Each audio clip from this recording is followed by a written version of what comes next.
Oh hey, didn't see you there. I was just reading a scary book. But hey, come on in. I figure you're here for a new video. Let's take a look. Oh, what's that? You want me to do another theming on a budget video? The series where I take a look at a ride from a park that's not Disney or Universal and talk about its theming?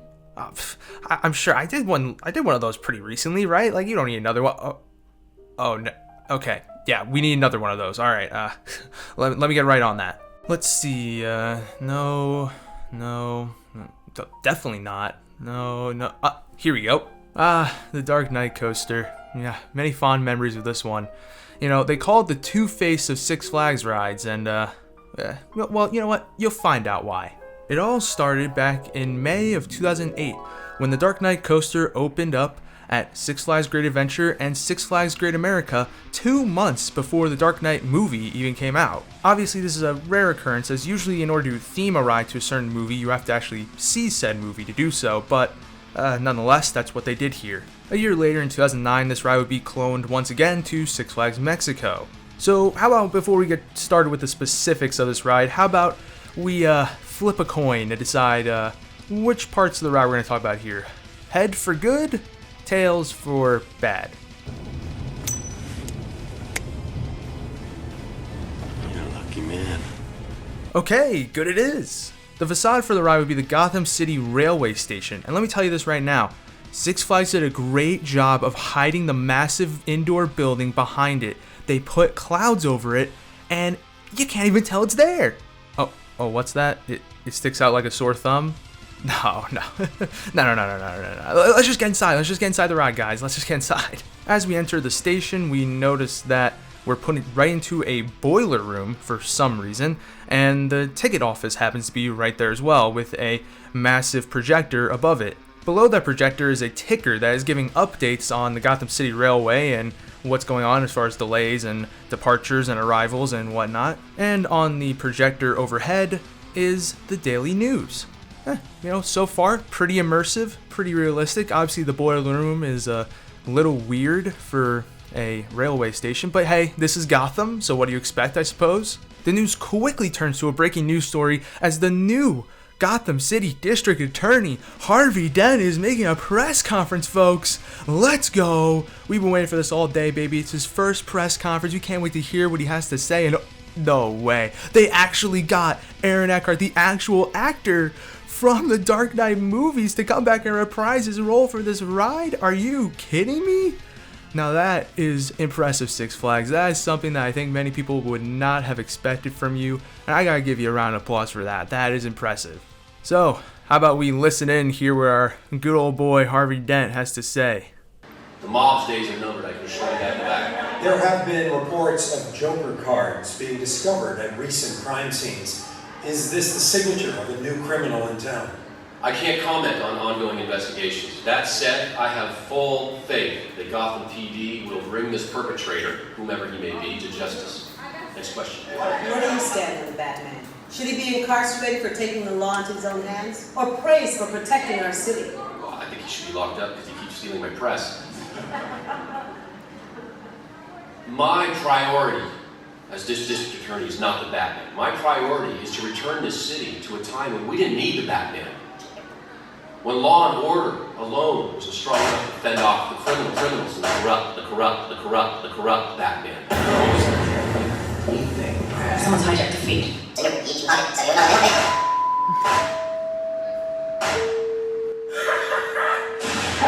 you're a boy, you know the noise the electric chair makes. We are vicious, we are hoodlums, we are corrupt. Why so serious? Our first target would be the citizens of Gotham. You kill it? I have full faith in depraved, in crimes, in hoodlums. One of my few concessions to the macabre. Batman. Batman. What's eating you? Batman. You can take it out, but you can't take it no more. You're just a freak. My nerve, my brain.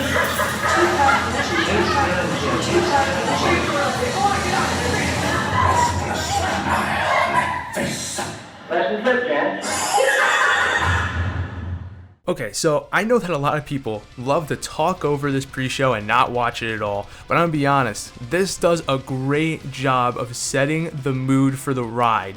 This sets up suspense and fear and anticipation for the ride ahead, and it's honestly a great pre-show. I think it does its job really well. And I mean, come on, you can't go wrong with a little Heath Ledger Joker quotes thrown in there. You can't go wrong. You really can't. You can't. After exiting the pre-show boiler room, we're then brought into another set of line in which we actually see a screen that is superimposing Joker masks on the people walking by. This is actually pretty cool when it works, but you know, I appreciate the effort to make this queue actually pretty cool. And to be honest, I'm only taking this a step further. I think this is probably the best queue Six Flags has ever made. Not even kidding. It's a great queue. They do a great job. The theming is awesome. It looks great. So with that being said, how about we flip that coin again, Harvey? He's not. Who? Your driver. Ah yes, the bad. So obviously that starts with the station. Well, this is supposed to be a railway station. I'm assuming a subway. It's not entirely clear. We are at Wayne Central Station, because of course we are. It's a Batman ride. It has to have Wayne plastered over everything that could have his name on it. So let's take a look at our ride vehicles here, right? I mean, we expect them to look like a train. I mean, that's what we've been advertised that this is going to be. And what the heck are those? What kind of trains are Gotham City using?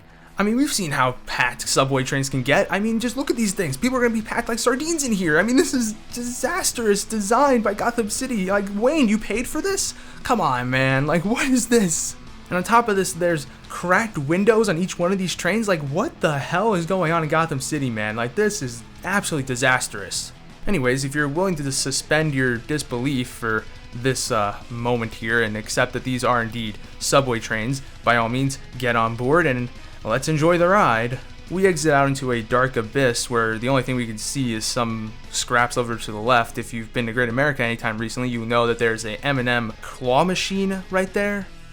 Why put it right there? I don't know, but it's there. Great for immersion purposes, I'm sure. We then make a quick right and we start going up a chain lift. Huh. Trains go up lifts now. I mean, yeah, they go up inclines, sure. But this is a little ridiculous. But you know what? I'm willing to suspend my disbelief once again for you, Six Flags. Let's go. Let's ride this ride.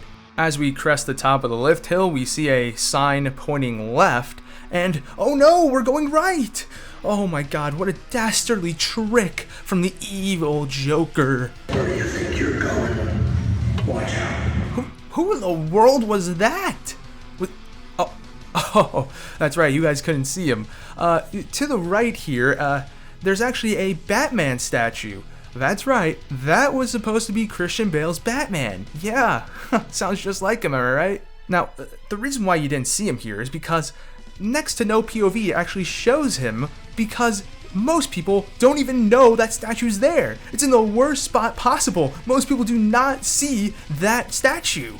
And let me just make quick note of what the Batman just said there. He said, "Where are you going?" We're on a train, Batman. What do you want us to do? What do you want us to do? Turn the train around? You think we have the ability to do that? Come on, Batman. Come on, dude. Greatest detective. Huh. Yeah, right.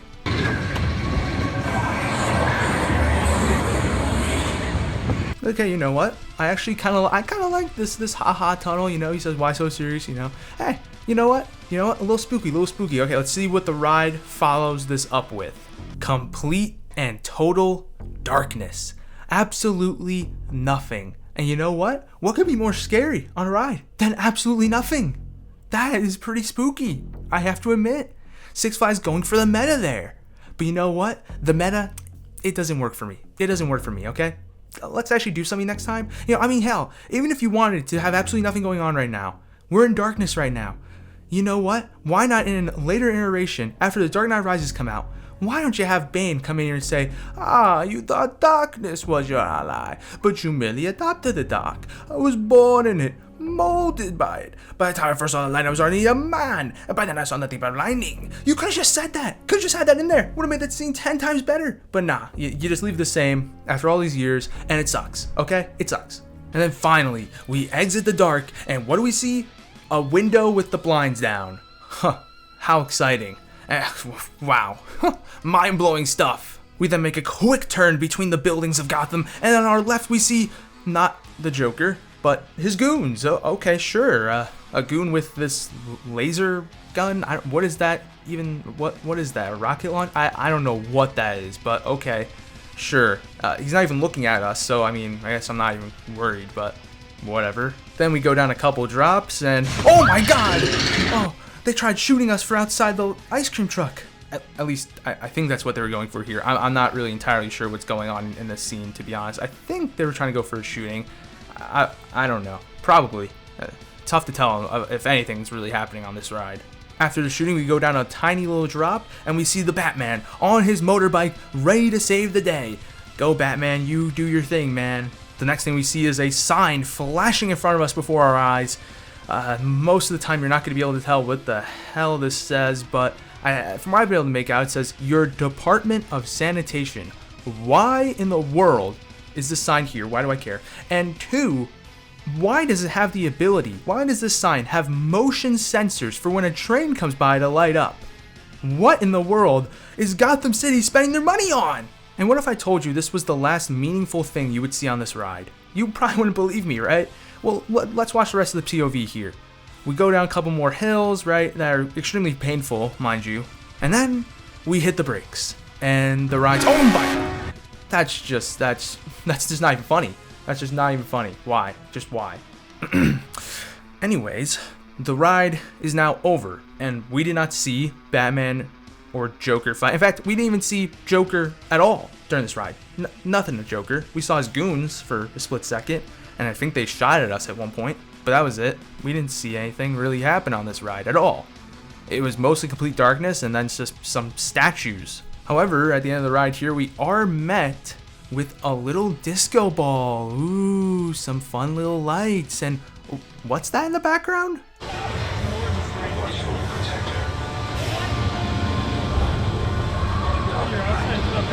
No, seriously, who in the world is that supposed to be? Is that Batman from the beginning of the ride? Or is that Jim Gordon? Like, why is the Batman calling himself the Dark Knight? Like, that's out of character. That doesn't make sense. That doesn't make sense. But okay, I guess this implication here is that Batman beat the Joker. We never saw it, but I guess we'll take his word for it. Whatever, we made it back to the same station. We didn't even pass another station. It's not like we went through another station. We didn't stop. Nope, we just ended up at the same exact station we left from. Wow, Gotham City Rail, man, you guys gotta figure out your lines because this line just went in a complete circle. So, as you might have been able to tell, I don't like this ride. In fact, it's actually my second least favorite ride that I've ever been on that is still currently active. The only one worse than it is Sand Serpent at Busch Gardens, Tampa, and that's because it's Wild Mouse, but doesn't have any theming. This ride, despite having one of the best queues and pre-shows in all of Six Flags history, somehow managed to be the worst ride Six Flags has ever made. Very impressive, man. Very impressive. You know, round of applause for Six Flags again, because that has gotta be one of the most impressive things I've ever seen. For so much effort to go into the queue and the pre-show of a ride, but the ride itself to be so absolutely astronomically garbage. Well, anyways, that's the story of the Dark Knight Coaster. Hope you all enjoyed. I know I did. I love talking about that ride, obviously. But hey, at least there's one lesson we can all take away from this ride, and that's that either you die a hero, or you live long enough to see yourself become the villain. With that being said, I'll see you all next time. Let me know what you guys think of the Dark Knight Coaster. Do you hate it? Do you love it? Do you not care? I don't know. Put it in the comments. And I'll see you all next time. Peace.